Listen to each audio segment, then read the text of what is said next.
Hello hi welcome नमस्ते, मेरा नाम ऋतिक और आज हम फिर से बात करने वाले हैं एक और इंटरेस्टिंग कंसेप्ट के बारे में। तो ये वीडियो उन बच्चों के लिए मोस्ट इंपोर्टेंट होने वाली है जिनके पास सेमेस्टर 5 में सब्जेक्ट है इंटरमीडिएट माइक्रो इकोनॉमिक्स सेकंड। तो चलिए शुरू करते हैं आज की वीडियो। और इस कंप्लीट सीरीज के नोट्स ऑलरेडी प्रिपेयर हो चुके हैं। जिन बच्चों को नोट्स परचेज करने हैं वो इस नंबर पर जाए 9667836336 यहाँ पे व्हाट्सएप करके नोट्स ले सकते हैं। अब हम आते हैं आज के कंसेप्ट के ऊपर। तो आज का जो हमारा कंसेप्ट है वह लेसन नंबर 3 के बारे में। लेसन नंबर 3 क्या था? General equilibrium and market. तो इसके ऊपर मैं ऑलरेडी कुछ वीडियोस बना चुका हूं, जिसे हम तक प्रीवियस वीडियोस ना देखी हो, पड़ता है कि वो वाली वीडियो देखना ताकि आपके हर एक कंसेप्ट लेसन के टॉपिक वाइज ही क्लियर होते चले जाएं। अब शुरू करते हैं आज की वीडियो। आज में पढ़ना क्या है? प्रोडक्शन एफिशिएंसी के दो इंपॉर्टेंट कंसेप्ट।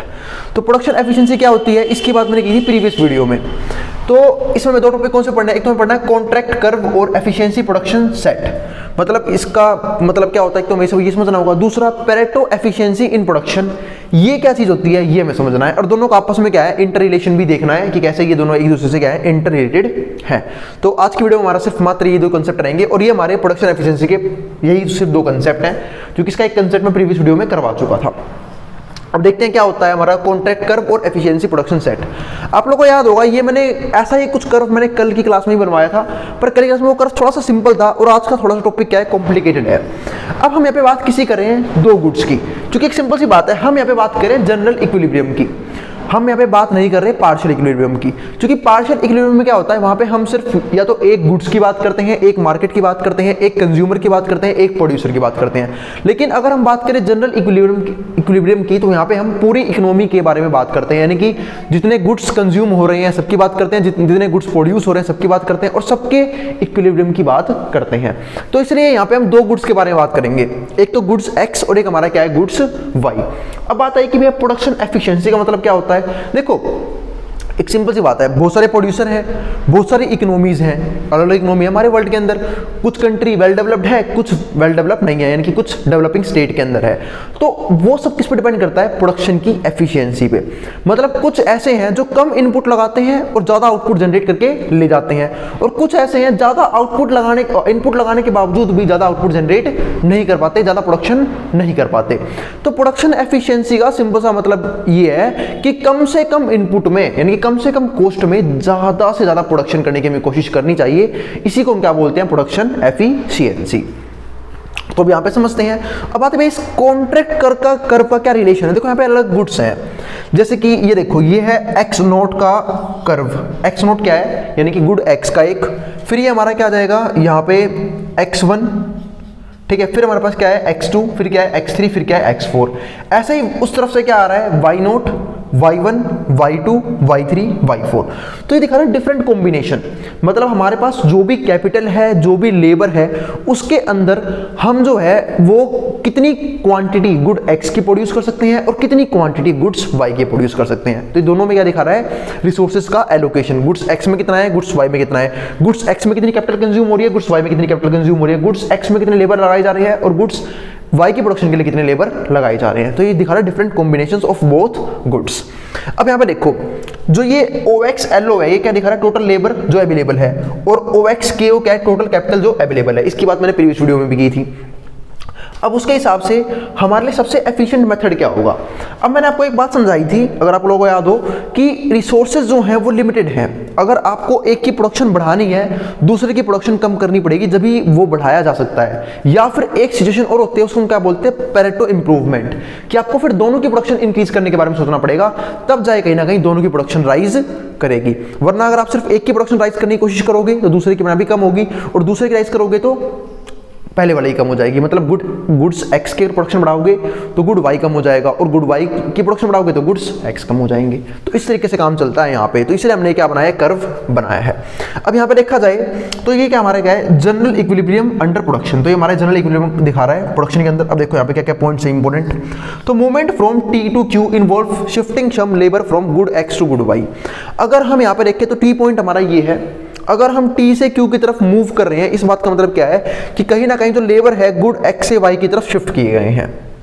यानी जो लेबर की क्वांटिटी है वो गुड x से गुड y में क्या हो गई है? शिफ्ट हो गई है, ठीक है। And industry and some capital from good y to good x, और कुछ कैपिटल जो है वो उल्टा शिफ्ट हुआ है गुड y से गुड x के अंदर।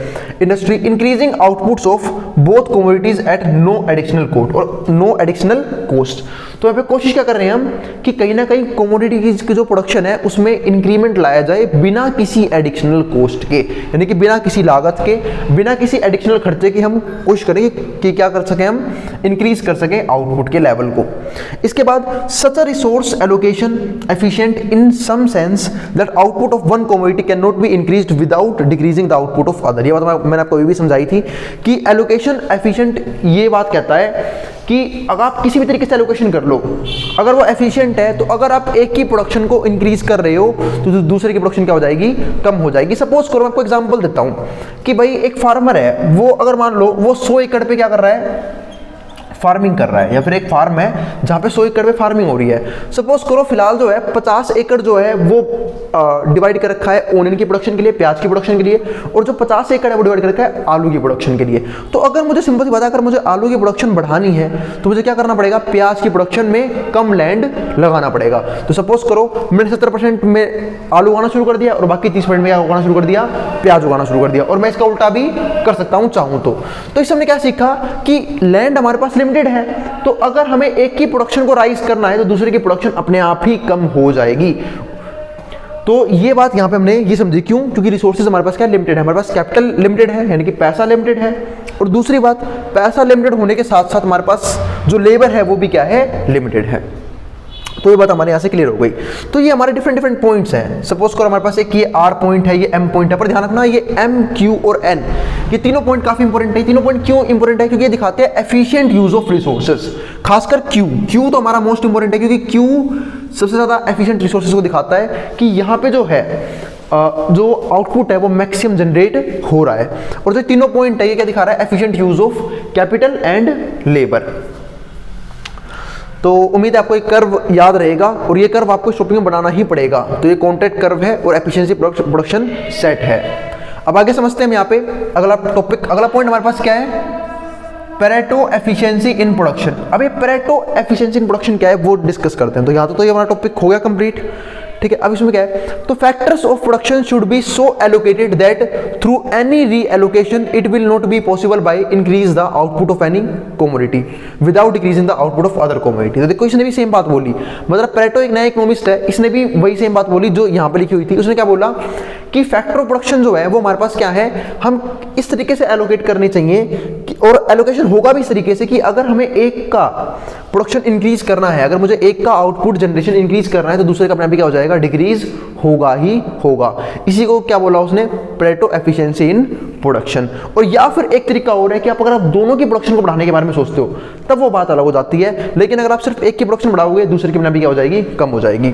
तो factor of production should be so allocated, इस तरीके से एलोकेट होने चाहिए दैट थ्रू एनी री allocation it will be not be by possible to increase the output of any one commodity without decreasing the output. तो उसने बात बोली कि बिना आप किसी एक की प्रोडक्शन को कम किए हुए दूसरी की प्रोडक्शन को इंक्रीज नहीं कर सकते, और to increase production of both commodities together, ठीक है। और आप यहाँ पे या फिर दोनों की कमोडिटीज को एक साथ इंक्रीज करने की कोशिश करो, दोनों की प्रोडक्शन को एक साथ इंक्रीज करने की कोशिश करो, तब भी वो इंक्रीज किए जा सकते हैं।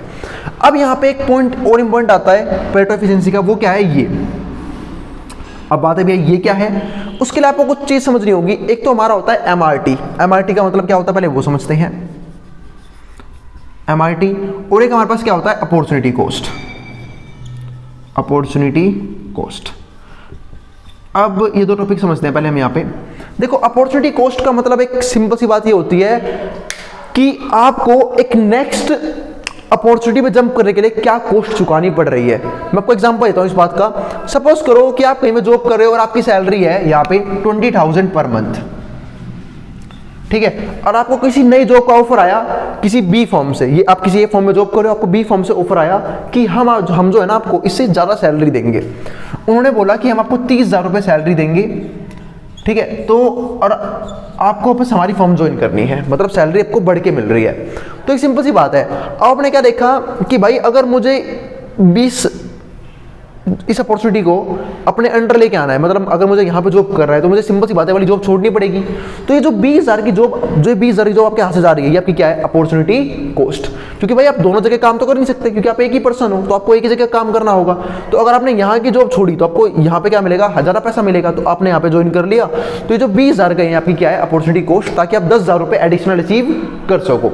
ऐसे ही प्रोडक्शन कंपनी सोचती है, कैसे कि अब उनके पास भी आउटपुट जो है वो इनपुट जो है वो लिमिटेड होते हैं, रिसोर्सेज लिमिटेड होने की वजह से जब भी उन्हें किसी नेक्स्ट अपॉर्चुनिटी पर जंप करना पड़ता है तो उन्हें कुछ ना कुछ सैक्रिफाइस करना पड़ता है पुराने जगह से। सपोज करो किसी नई जगह इंडस्ट्री लगानी है, या तो एडिशनल कैपिटल इन्वॉल्व करेंगे, और अगर वो सेम कैपिटल में कर रहे हैं इसका मतलब क्या है, कहीं ना कहीं प्रीवियस बिजनेसेस में से अपने हिस्से को कट करना पड़ेगा, तब जाके पैसा बचेगा और तब जाके किसी नए बिजनेस में पैसा लगाया जाएगा। तो यहाँ पे हम ये मान के चलते हैं कि एडिशनल कैपिटल को हम इंट्रोड्यूस नहीं कर रहे हैं, उस सेम रिसोर्सेज में हमें अपनी प्रोडक्शन लेवल को क्या करना है, राइज करना है, तो उसके लिए हम ये चीज़ यूज़ करते हैं। अब बात है भाई ये MRT क्या है। MRT को हम बोलते हैं मार्जिनल रेट ऑफ ट्रांसफॉर्मेशन, ठीक है, या फिर टेक्निकल सब्स्टिट्यूशन, जैसे यहाँ पे है marginal rate of technical substitution. इस बात का मतलब ये है कि आप किसी एक नए गुड्स की तरफ अगर शिफ्ट कर रहे हो तो आपको उसके लिए पुराने गुड्स की कितनी क्वांटिटी सेक्रीफाइस करनी पड़ रही है। अगर पुराने गुड्स की कम क्वांटिटी सेक्रीफाइस करके भी आप दूसरे गुड्स की हायर लेवल प्रोडक्शन कर पा रहे हो, इसका मतलब क्या है, वो गुड्स क्या है, काफ़ी अच्छे हैं। अब ऐसे यहाँ पे देखो, तो on contract curve where slopes of the isoquants representing resource allocation possibilities of commodities X and Y are equal. तो देखो अगर कॉन्ट्रैक्ट कर्व के साथ समझा जाए तो जहां पे आइसोक्वेंट क्या है, हमारी ये जो कर्व है, ठीक है, अगर इनका जो स्लोप है वो इक्वल होगा, मतलब marginal rate of technical substitution X good का, ठीक है, और marginal rate of substitution technical substitution good Y का, दोनों अगर बराबर हैं, सेम लेबर सेम कैपिटल के अंदर दोनों बराबर हैं, तो सिंपल सी बात है वो हमारा पॉइंट क्या होगा, मैक्सिमम आउटपुट जनरेशन का। और ये कौन रिप्रेजेंट कर रहा है, हमारा यहाँ पे Q। इसलिए मैंने क्या बोला था, जो Q हमारा वो पॉइंट है जहां पे, ठीक है, तो दोनों के marginal rate of technical substitution दोनों इक्वल हैं, तो जो आउटपुट है वो मैक्सिमम जनरेट किया जाएगा। तो उसके बाद मैं आगे करूंगा अभी यहाँ पे, तो आपको तो समझ आ गया होगा कि MRT होता क्या है।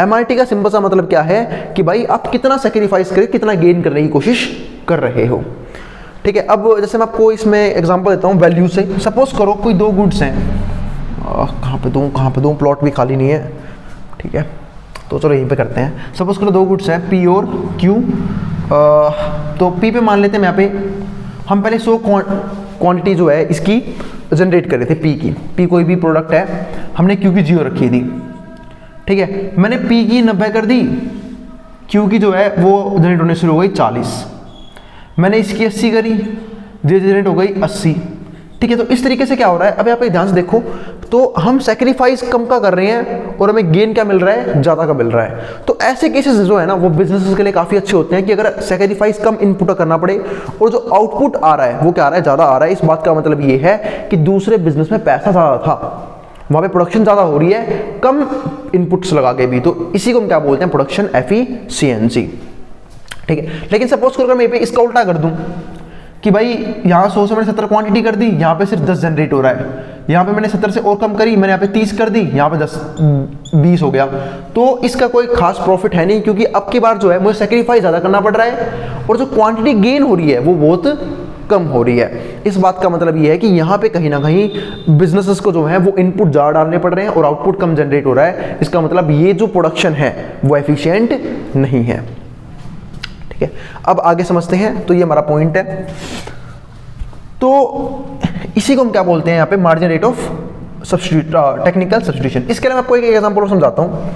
अब सपोज करो मैंने यहाँ पे एक फार्मर का एग्जांपल दिया जिसके पास 100 एकड़ लैंड है, लेकिन अगर मान लो कि बात ये मार्जिन रेट ऑफ जो टेक्निकल सब्स्टिट्यूशन लोग करते क्यों है, क्यों जरूरत है MRT करने की, तो उसका सिंपल सा मतलब क्या होता है कि प्रोडक्शन को बढ़ाया जाए ताकि प्रॉफिट बढ़ाया जा सके, तो उसके लिए हम ये चीज़ यूज़ करते हैं। अब इसके लिए मैं आपको एक बेस्ट एग्जांपल देता हूँ। सपोज करो किसी के पास 100 एकड़ लैंड है, कोई फर्म A रन कर रहा है और कोई B फार्मर है, उसके पास जो है वो भी 100 एकड़ ज़मीन है, ठीक है, लेकिन जो इसकी इनकम है वो इससे क्या है, बहुत ज़्यादा है, क्योंकि ये जो है ये पूरे में क्या कर रहा है, ये सिर्फ राइस उगा रहा है, ये सिर्फ वीट यानी गेहूं उगा रहा है, तो ये वीट उगा रहा है, सिर्फ गेहूं उगा रहा है, ठीक है, सॉरी वीट बोल रहा हूँ, ये वीट और राइस दोनों उगा रहा है, ठीक है, ये मान लो आप, ठीक है। तो इसने क्या देखा कि जो ए है वो बी से ज़्यादा पैसा कमा रहा है, तो बी ने देखा मेरे पास भी 100 एकड़ लैंड और इसके पास भी 100 एकड़ लैंड, इसके पास भी सेम रिसोर्सेज, मेरे पास भी सेम रिसोर्सेज, लेकिन ऐसा क्यों हो रहा है कि इसका प्रोडक्शन ज़्यादा है मेरे कंपैरिजन में। तो यहाँ पे हमने क्या बात समझी, क्योंकि भाई वो जो है वो अपने रिसोर्सेज को एलोकेट करना जानता है कि किस ज़मीन पे कितनी खेती करनी है और कहाँ पे कितनी क्या खेती करनी है। यानी कि उसने सपोज करो 50-50% लैंड जो है डिस्ट्रीब्यूट कर दिया, 50% वीट के लिए, 50% राइस के लिए, ठीक है। तो जहाँ से क्या हो रहा है, दोनों मिला के पैसा क्या आ रहा है, ज़्यादा आ रहा है। लेकिन इस भाई के पास इसने पूरे में राइस उगा रहा है और उसकी इतनी डिमांड भी नहीं हो रही, ठीक है। तो जिसकी वजह से क्या हो रहा है, उसको जो है प्रॉफिट कम मिल रहा है। तो उसने देखा कि अगर मैं भी अपने रिसोर्सेज को एफिशिएंट तरीके से एलोकेट करूं तो हो सकता है मुझे भी क्या मिल जाए, प्रॉफिट मिल जाए। एक यही फर्क है, अगर मैं आपको एग्जांपल दूं कि जितनी भी हमारी वेल डेवलप्ड कंट्रीज हैं वहाँ पे एग्रीकल्चर लैंड बहुत कम है, वो लोग इनपुट बहुत कम यूज़ करते हैं, लेकिन वो ऐसे इनपुट्स यूज़ करते हैं जिनसे उन्हें क्या मिल सके, प्रोडक्शन ज़्यादा मिल सके। अब इंडिया में देख लो, इंडिया में ज़्यादातर लोग इन्वॉल्व होते हैं एग्रीकल्चर में, लेकिन फिर भी प्रॉफिट और जीडीपी में इतनी ग्रोथ नहीं दिखाई दे रही एग्रीकल्चर की वजह से। तो उसमें लैक किस चीज़ का है, रिसोर्सेज के एलोकेशन का। तो वही सेम चीज़ यहाँ पे है। अब तो ये बात समझ में आ गया होगा कि जहाँ पे हमारे दोनों का MRTS जो है वो इक्वल होगा, वो चाहे गुड्स X हो चाहे गुड Y हो, तो वो हमारा वो स्टेज होगा जहाँ पे क्या नाम है, X और Y दोनों क्या होंगे, हमारे इक्वल होंगे, यानी कि प्रोडक्शन जो है वो मैक्सिमम हो सकती है। अब क्या है अगला point, slope of an isoquant given by marginal rate of technical substitution. तो जो स्लोप है हमेशा आइसोक्वेंट कौन देता है, marginal rate of technical substitution. यानी स्लोप होता ही है marginal rate of technical substitution किसका, हमारा यहाँ पे आइसोक्वेंट कर्व का, between capital and labour for production of a good MRTS LK। तो और ये क्या दिखाता है कि कैपिटल और लेबर भी कितनी यूज की गई है उस चीज की प्रोडक्शन में। Hence at an efficient resource allocation point like Q। तो एफिशिएंट रिसोर्सेज एलोकेशन जो है वो पॉइंट कौन सा है, हमारा Q है। अब वो Q किसके हिसाब से है, वो Q है इसके हिसाब से, यहाँ पे हमारा पॉइंट था ना Q, इसके हिसाब से है। इसी को बोल रहा था कि इसका और इसका क्या रिलेशन है, हमें ये भी समझना होगा कि जो ये बोल रहा है ना कि मैक्सिमम यहाँ पे एफिशिएंट तरीके से हम रिसोर्सेज को यूज कर पा रहे, तो वो पॉइंट हमारा कौन है, Q है। क्योंकि Q पे जो है वो मैक्सिमम आउटपुट जनरेट हो रहा है, और जब भी मैक्सिमम आउटपुट जनरेट होगा तो ये पॉइंट हमारा क्या हो जाएगा, मैक्सिमम प्रॉफिट का। तो और ये क्या रिप्रेजेंट करता है, represent Pareto efficiency in production. और ये क्या रिप्रेजेंट करता है, पैरेटो एफिशिएंसी।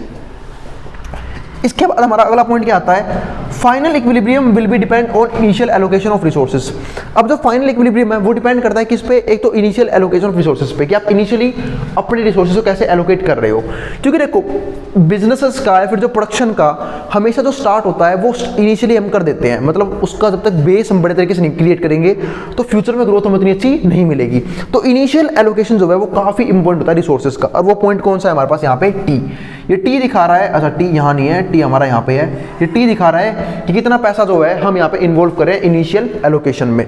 उसके बाद of resources and other factors like demand and preferences for final goods. इसके बाद इस बात पर भी डिपेंड करता है कि डिमांड कितनी है, प्रेफरेंस कितनी है उस फाइनल गुड्स की। सपोज करो आपने कोई गुड प्रोड्यूस कर दिया लेकिन उसकी मार्केट में डिमांड ही नहीं हो रही, तो क्या फायदा है गुड्स को प्रोड्यूस करने का, कोई बेनिफिट नहीं है। वही काम ये कर रहा था, ये चावल की प्रोडक्शन इतनी फालतू कर रहा है लेकिन इसकी मार्केट में इतनी डिमांड है नहीं। तो यहाँ पे हमें रिसोर्सेज को इस तरीके से यूज करना पड़ता है ताकि हम हर एक चीज़ की क्वांटिटी को इंक्रीज कर सकें, हर एक प्रोडक्ट के आउटपुट के लेवल को जनरेट कर सकें, ताकि उनकी प्रॉपर्टी को डिमांड रहे। अगर हम सिर्फ एक के प्रोडक्शन में फोकस कर देंगे और मार्केट में उसकी डिमांड उतनी है नहीं, तो आपने सप्लाई तो बढ़ा दी, डिमांड उतनी है नहीं, तो प्राइस क्या हो जाएंगे, कम हो जाएंगे, और प्राइस कम होगा तो प्रॉफिट हमें यहाँ पे कम हो जाएगा। तो वही सेम चीज़ यहाँ पे है। तो सिर्फ इस पर डिपेंड नहीं करता कि आपने एलोकेशन कैसे की है, डिपेंड इस बात पे भी करता है कि आपने एलोकेशन किस गुड्स के अंदर करी है, क्या उसकी मार्केट में डिमांड हो भी रही है या नहीं हो रही है, क्या उस फाइनल गुड की कंज्यूमर के लिए कोई प्रेफरेंस है भी या नहीं है, कि कंज्यूमर चाहता है उस गुड्स को खरीदना या नहीं चाहता। तो ये भी फैक्टर डिपेंड करते हैं। As well as indirectly on ownership of factors of producers their relative prices. इसके अलावा जो हमारे फैक्टर ऑफ प्रोडक्शंस हैं उनके प्राइसेस पे भी डिपेंड करता है कि भाई जो आप इनपुट लगा रहे हो उसके मार्केट में प्राइसेस क्या हैं, क्या वो इनपुट महंगे पड़ रहे हैं, सस्ते पड़ रहे हैं। क्योंकि अगर इनपुट महंगे पड़ेंगे तो भाई सिंपल सी बात है, कॉस्ट ऑफ प्रोडक्शन बढ़ जाएगी, और जब कॉस्ट ऑफ प्रोडक्शन बढ़ेगी तो प्रॉफिट अपने आप ही कम हो जाएगा। तो हम कोशिश करते हैं कि इनपुट जो है वो चीप से चीप रेट में अवेलेबल हो, इसी को बोलते हैं कम से कम प्राइस में इनपुट लिया और ज़्यादा से ज़्यादा आउटपुट जनरेट करके दिया ताकि प्रॉफिट मैक्सिमाइज किया जा सके। तो काफ़ी थोड़ा सा टेक्निकल टॉपिक था, उम्मीद आपको समझ में आ गया होगा। फिर भी किसी भी तरह का डाउट रह जाए, किसी भी तरह की क्वेरी रह जाए, आप कमेंट बॉक्स में कमेंट कर देना, मैं उस क्वेरी को रिजोल्व करने की पूरी कोशिश करूंगा। और कोशिश करूंगा कि अगर आपको इसमें कोई डाउट रह जाए तो मैं अगली वीडियो जब लेके आऊँ इस सीरीज़ के ऊपर तो मैं दोबारा इस टॉपिक को कवर करवा दूँगा आप लोगों को, ठीक है। तो अगर वीडियो पसंद आई हो तो वीडियो लाइक करना मत जाना और चैनल को सब्सक्राइब भी कर देना ऐसी वीडियोस के लिए। अब जिसको जो उतार सकता है मैं बोर्ड के सामने से।